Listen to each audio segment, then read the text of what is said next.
പ്രിയപ്പെട്ടവരെ, ഈ ലക്കം ആഴ്ചവട്ടം ചർച്ച ചെയ്യുന്നത് പട്ടികജാതി പട്ടികവർഗ അധിവാസ മേഖലകളുടെ പേര്, ഊര്, കോളനി എന്നത് അവസാനിപ്പിച്ചുകൊണ്ടുള്ള കേരള സർക്കാരിൻ്റെ ചരിത്രപരമായ തീരുമാനത്തെക്കുറിച്ചാണ്. ദേശീയ തലത്തിൽ ഹിന്ദുത്വ ശക്തികളും BJP സർക്കാരും ദളിത് പിന്നോക്ക ന്യൂനപക്ഷ വിരുദ്ധ നടപടികൾ സ്വീകരിച്ചു വരുന്ന പശ്ചാത്തലത്തിലാണ് കേരള സർക്കാരിൻ്റെ ഈ തീരുമാനം പ്രസക്തവും പ്രധാനവുമായി തീരുന്നത്. അയ്യങ്കാളിയുടെ 83ാം ഓർമ്മ ദിനത്തിൽ സംസ്ഥാന പട്ടികജാതി പട്ടികവർഗ പിന്നോക്ക വിഭാഗ വികസന വകുപ്പ് പുറത്തിറക്കിയ ചരിത്രപ്രധാനമായ ഉത്തരവ് കേരളീയ സമൂഹത്തെ തന്നെ തുല്യതയിലേക്ക് കൂടുതൽ ഉയർത്തുകയാണ്. അതോടൊപ്പം അധസ്ഥിത ജനവിഭാഗങ്ങളുടെ ആത്മവിശ്വാസം വളർത്തുന്നതിന് സഹായകരവുമാണ്. ദളിത് ആദിവാസി ജനവിഭാഗങ്ങൾ താമസിച്ചു വരുന്ന പ്രദേശങ്ങളെ കോളനി, ഊര്, അതുപോലെ സങ്കേതം എന്നീ പേരുകളിലാണ് വിളിച്ചു വന്നിരുന്നത്. ഇത് അവസാനിപ്പിക്കാനും പകരം യഥാക്രമം നഗർ, ഉന്നതി, അതുപോലെ പ്രകൃതി എന്നീ പേരുകൾ ഉപയോഗിക്കാനും നിർദ്ദേശിക്കുന്നതാണ് സംസ്ഥാന ഗവൺമെൻറ്റിൻ്റെ ഉത്തരവ്. വകുപ്പ് മന്ത്രിയായിരുന്ന കെ രാധാകൃഷ്ണൻ ലോക്സഭ അംഗമായി തെരഞ്ഞെടുക്കപ്പെട്ടതിനെ തുടർന്ന് മന്ത്രിസ്ഥാനം രാജിവെക്കുന്നതിന് തൊട്ടു മുമ്പാണ് സാമൂഹ്യ ബോധത്തെ കൂടുതൽ ജനാധിപത്യവൽക്കരിക്കുന്ന അങ്ങേയറ്റം പ്രധാനപ്പെട്ട ഈ ഉത്തരവിൽ ഒപ്പുവെച്ചിരിക്കുന്നത്. നൂറ്റാണ്ടുകളുടെ ചരിത്രമുള്ള ജാതി ജന്മി നാടുവാഴിത്ത വ്യവസ്ഥയുടെ ഇരകളായി എല്ലാ മേഖലകളിലും പിന്തള്ളപ്പെട്ട ജനവിഭാഗങ്ങളെ സമൂഹത്തിൻ്റെ പൊതുധാരയിലേക്ക് ഉയർത്തുന്നതിന്, മുന്നോട്ട് കൊണ്ടുവരുന്നതിന് സംസ്ഥാനം ഭരിക്കുന്ന ഇടതുപക്ഷ ജനാധിപത്യ മുന്നണി ഗവൺമെൻറ് സ്വീകരിച്ചു വരുന്ന അനേകം നടപടികളുടെ ഭാഗമായിട്ടാണ്, അതിൻ്റെ തുടർച്ചയായിട്ടാണ് ഈ പുതിയ തീരുമാനം എന്ന് നാം കാണേണ്ടതുണ്ട്. ജനാധിപത്യ മതനിരപേക്ഷ മൂല്യങ്ങൾ മുറുകെ പിടിക്കുന്ന പരിഷ്കൃത സമൂഹം കോളനി വാഴ്ചയുടെ ഓർമ്മകൾ അവശേഷിപ്പിക്കുന്ന പേരുകൾ തുടരേണ്ടതില്ല എന്നാണ് സംസ്ഥാന ഗവൺമെൻറ്റിൻ്റെ കാഴ്ചപ്പാട് എന്നാണ് നാം മനസ്സിലാക്കുന്നത്. അവഹേളനാപരമായി പലപ്പോഴും ഉപയോഗിച്ചു വരുന്ന കോളനി എന്ന പേര് അവിടങ്ങളിൽ താമസിക്കുന്നവരിൽ പോലും ഒരു അപകർഷതാ ബോധം ഉണ്ടാക്കും എന്നത് വസ്തുതയാണ്. അത്തരം പേരുകൾ കാലോചിതമായി പരിഷ്കരിക്കാനും മുഖ്യമന്ത്രിയുടെ നേതൃത്വത്തിലുള്ള, പിണറായിയുടെ നേതൃത്വത്തിലുള്ള രണ്ടാം സർക്കാർ അധികാരമേറ്റതിന് തൊട്ടു പിന്നാലെ തന്നെ തീരുമാനിച്ചിരുന്നു. അടിമത്തത്തെ സൂചിപ്പിക്കുന്ന പദമാണ് കോളനി എന്നും അതുകൊണ്ടാണ് ആ പദം ഒഴിവാക്കുന്നതെന്നും ഉത്തരവ് ഒപ്പിട്ട ശേഷം മന്ത്രി തന്നെ വ്യക്തമാക്കിയിട്ടുമുണ്ട്.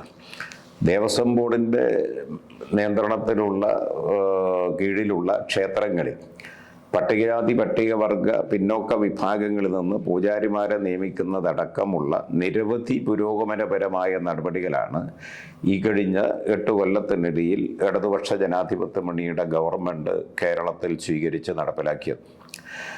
സംസ്ഥാനത്തെ വിവിധ ഇടങ്ങളിലായി 70ഓളം ക്ഷേത്രങ്ങളിലാണ് ഈ 3 വർഷത്തിനിടയിൽ പട്ടികജാതി പട്ടികവർഗ വിഭാഗത്തു നിന്നുള്ള യുവാക്കൾ പൂജാരിമാരായി നിയോഗിക്കപ്പെട്ടിരിക്കുന്നത്.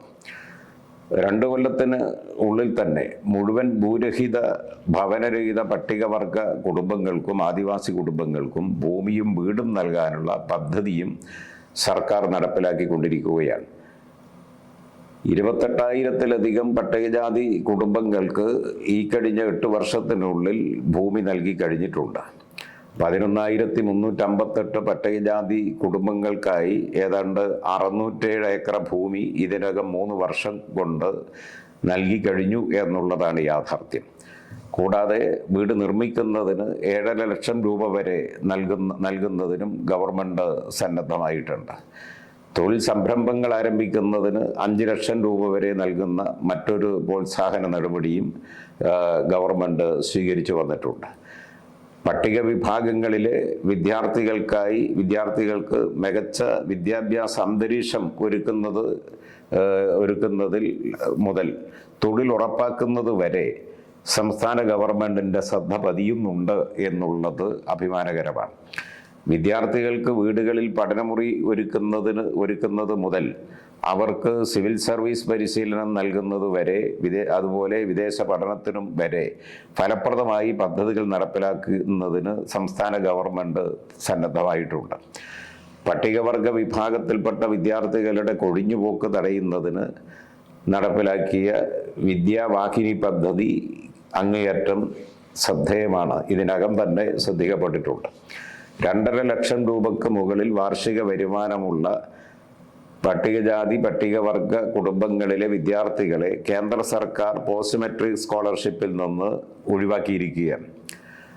അങ്ങനെ കേന്ദ്ര ഗവൺമെൻറ് അത്തരത്തിലുള്ള നിലപാട് സ്വീകരിക്കുന്ന ഘട്ടത്തിലാണ് അത്തരമൊരു പശ്ചാത്തലത്തിലാണ് സംസ്ഥാന ബഡ്ജറ്റിൽ സംസ്ഥാന ഗവൺമെൻറ് ഇതിനൊക്കെയായി തുക വകയിരുത്തിയിരിക്കുന്നത് എന്നുള്ളത് അതുപോലെ എല്ലാവർക്കും സ്കോളർഷിപ്പ് ഉറപ്പാക്കുന്ന നടപടി സ്വീകരിച്ചതും എന്നുള്ളത് ശ്രദ്ധേയമാണ്.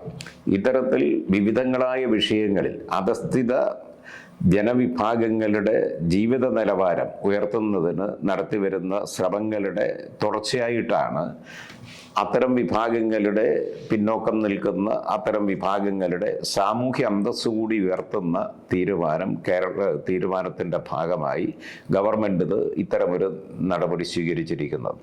കോളനി എന്ന പേര് മാറ്റുന്നതിലൂടെ ഉണ്ടായത് പകരം ഉപയോഗിക്കുന്ന നഗർ എന്നതിനൊപ്പം വ്യക്തികളുടെ പേര് പുതുതായി ചേർത്ത് അത്തരം ചില അപൂർവം ചിലയിടങ്ങളിൽ തർക്കങ്ങൾക്ക് ഇടയാക്കിയേക്കും എന്നതുകൊണ്ട് അത് ഒഴിവാക്കാനുള്ള നിർദ്ദേശവും മാതൃകാപരമാണ് എന്ന് ചൂണ്ടിക്കാണിക്കേണ്ടതുണ്ട്. രാജ്യത്ത് ചില ഉത്തരേന്ത്യൻ സംസ്ഥാനങ്ങളിലൊക്കെ ഇപ്പോൾ ജനങ്ങളെ ഭിന്നിപ്പിക്കുന്നതിനും അതുപോലെ അവരെ വർഗീയമായിട്ടൊക്കെ ചേരിതിരിച്ച് ധ്രുവീകരിക്കുന്നതിനൊക്കെ BJP ഗവൺമെൻറ്റുകൾ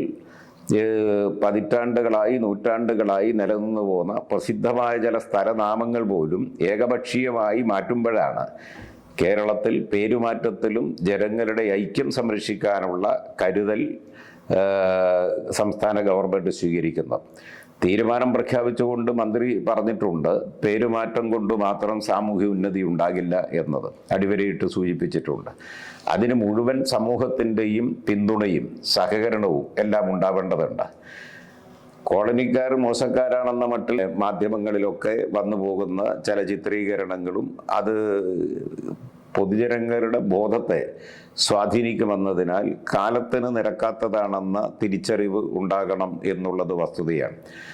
ആരിലും ഒരു അപകർഷ ബോധം ഉണ്ടാക്കാതെ എല്ലാവരുടെയും വളർച്ചയായിരിക്കണം സമൂഹത്തിൻ്റെ പുരോഗതിക്ക് ഏറ്റവും പ്രധാനപ്പെട്ട അടിസ്ഥാനം എന്നുകൂടി നാം ഓർമ്മിക്കേണ്ടതുണ്ട്.